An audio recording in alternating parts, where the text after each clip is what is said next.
Hello, welcome to the third screencast for this week and what is part two of our dive deep into the self. So we were talking about the effects that self-esteem actually has on the ways that we communicate, the choices we make, and the people that we surround ourselves with. I wanted to highlight some of these things. I did say these in the last screencast, but it's extremely important for us to latch onto these ideas, okay? So once a communicator fastens onto a self-concept, the tendency is to seek out people who confirm it. Let that sink in a little bit. As you are reflecting on the material, possibly for your journals for the class, possibly for one of the application essays that we're going to be doing this semester, let that sink in. Now, there are people in our lives that we don't get to pick, okay? There are people in our lives that we don't get to choose who are around us. We are born into families, and we've got people who you work with that you have to be around, and sometimes that's great, sometimes it's not. I'm lucky that it's good. I have good people that I work with. But think about the folks that we seek out. What types of people do you seek out? What types of people do you find yourself attracted to, either romantically or for a friendship? And ask yourself, what sort of self-concept and self-esteem do I have? Am I doing some sort of cycle here? And am I seeking out people who see me as I see me? And is that a good thing or is that a bad thing? We're going to get to attachment theory here in a little bit. And this idea that our self-esteem drives our choice of people we're around can impact that. Okay? So I just wanted to kind of hammer that home before we move forward, okay?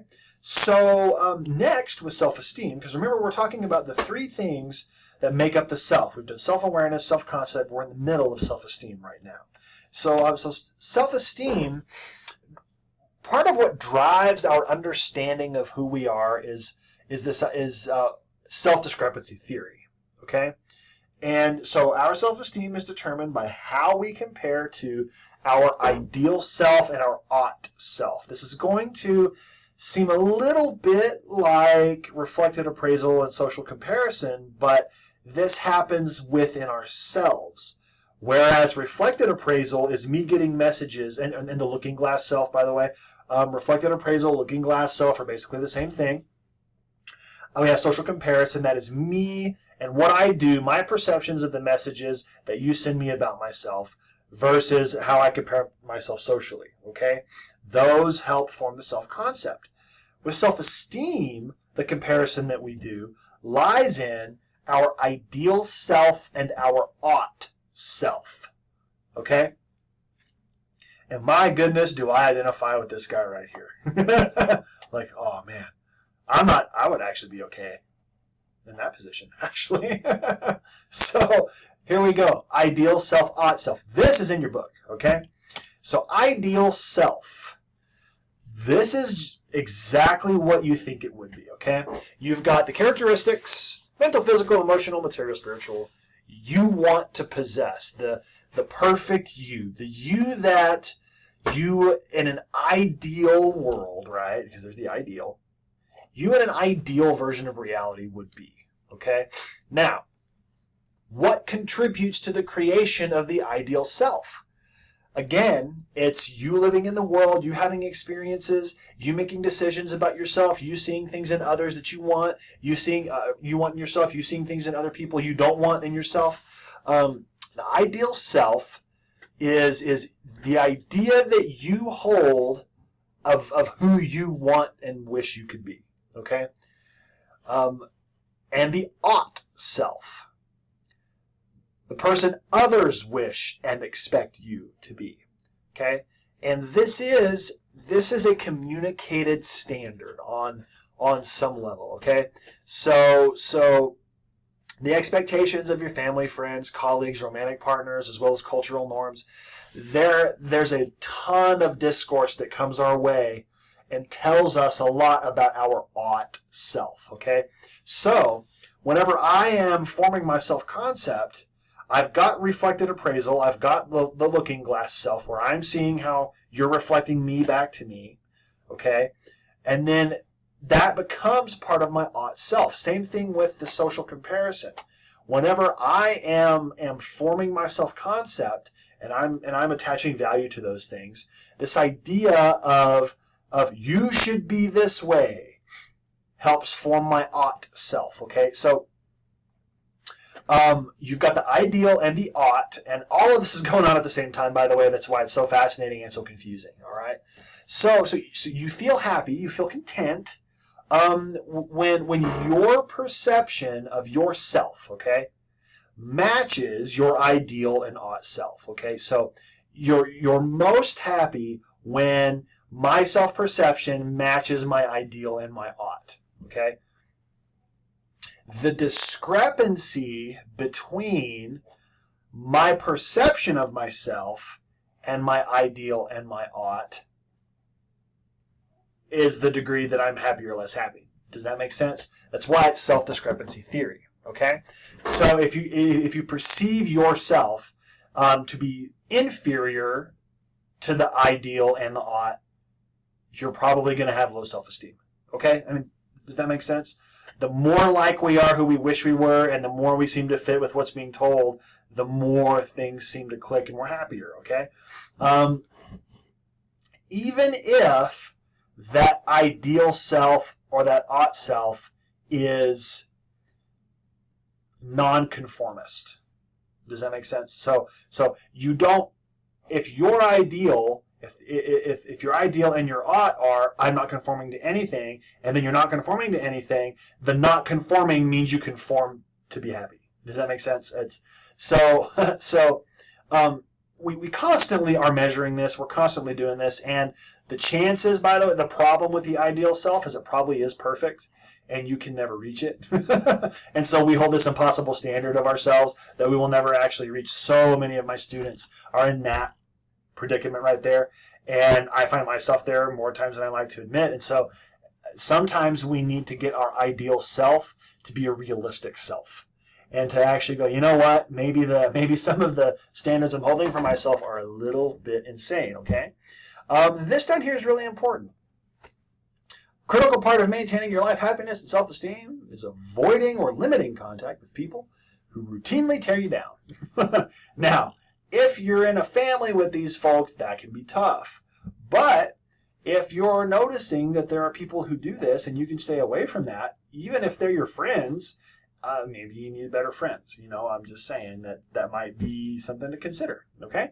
So another way, by the way, of looking at self is one we mentioned in the very first screencast, where we differentiated personality and identity.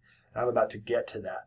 We take all of this stuff together, and it explains further this next definition of self. Okay? So we've talked about self-awareness, we've talked about self-concept, we've talked about self-esteem. In with self-concept, we talked about social comparison, we talked about the looking glass self, we talked about reflected appraisal. With self-esteem, we talked about how our self-esteem can impact our communicative behaviors. Part of our self-esteem is this ideal and ought self. And so now we come back to this.